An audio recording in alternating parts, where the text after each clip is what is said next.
La fonction RH s'est profondément transformée au cours des 25 dernières années.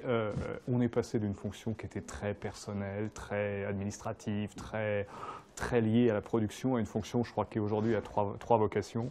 Une fonction de production, parce que ça, il ne faut jamais l'oublier, une fonction stratégique auprès des directions générales, et une fonction, je crois que les DRH n'utilisent pas assez, qui est la fonction culturelle. Je crois vraiment que c'est un des rôles clés de la DRH, d'avoir une vraie fonction culturelle, d'influencer la culture d'entreprise. On commence d'ailleurs à voir quelques DRH qui ne s'appellent plus DRH, mais par exemple Chief Cultural Officer. Ça veut dire quelque chose. Je ne sais pas bien où ça nous mène, mais en tout état de cause, je crois que c'est la prochaine aventure dans laquelle la DRH doit s'intégrer et doit se fondre. C'est tout sauf l'introduction des tablettes, des nouvelles technologies et des espaces partagés. Et le drame, c'est que très souvent, c'est pris par là. Je crois que pour moi, le vrai enjeu de la transformation digitale, c'est que l'entreprise ne s'arrête plus aux frontières du salariat. Et aujourd'hui, quand vous lisez quelques ouvrages sur le sujet, je pense par exemple à L'âge du fer de Michel Lallemand, on voit bien que cette révolution digitale, c'est rien d'autre qu'une nouvelle façon de travailler. Et à partir de là, je ne suis pas sûr du tout qu'on soit prêts, nous les DRH, à cela, parce qu'on a tendance à pas assez lâcher prise et à rester sur des modèles qui sont quand même très liés au juridique. La transformation digitale, c'est un peu on laisse faire les choses. Et les DRH réussiront leur prise en charge de la transformation digitale s'ils acceptent de lâcher prise. Mais c'est tout l'inverse de ce qu'on nous a appris.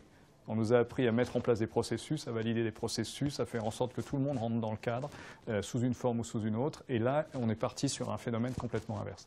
Et je ne suis pas vraiment, je crois que c'est l'un des grands enjeux de la DRH et de cette transformation digitale, où vous n'avez pas besoin d'être présent, vous n'avez pas besoin d'être les uns à côté des autres, vous allez être dans un collaboratif complètement différent.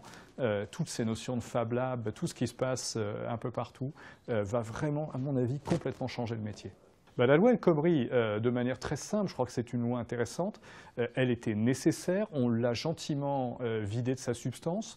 On était bien partis tous collectivement, on avait 3 rapports qui étaient très intéressants. Le rapport Combrexel sur le dialogue social, le rapport Mettling sur justement les nouvelles technologies, le digital, et puis un petit rapport qui est passé complètement inaperçu parce qu'il était très technique, et qui était le rapport de Jean-François Césaro, qui est un prof de droit, sur les avantages individuels acquis. Ça peut paraître totalement abscon, mais c'est ce qui permettait de donner du sens à la transformation via le dialogue social.